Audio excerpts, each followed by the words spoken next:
My name's Gabriel Masonette, and today I want to talk about another article I read called I Can't Apologize, Sorry, by Laura Zigman. Now, everyone has that person in their life, whether it be a family member, a boyfriend or girlfriend, or just a friend, who, even when they're really, really wrong, just can't find it in their hearts to apologize to you.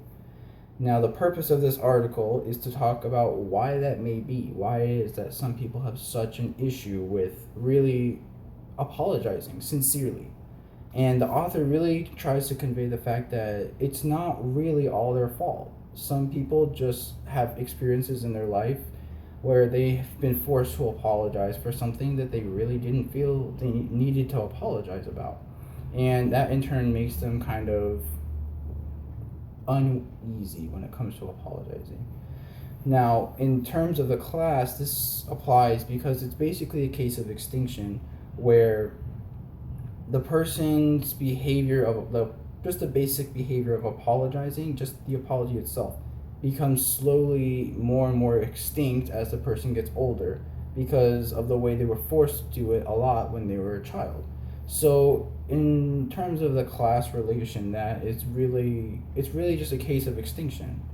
And within the article, the author really takes a lot of information from several books and websites that if I wanted to learn more about why people have such an issue with apologizing, that's where I would go to find that information.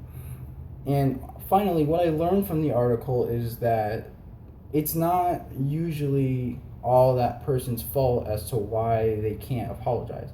A lot of it has to do with family history and their past and their experiences.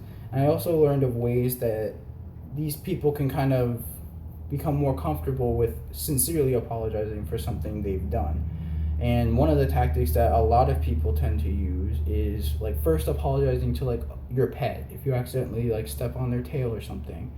Just small little apologies so that you can basically work yourself up to being able to apologize to people for wrong things that you may have done to them. So if you are really interested about this topic, I suggest you look up the article. Once again, it's called I Can't Apologize, Sorry by Laura Zigman from the New York Times. Thank you.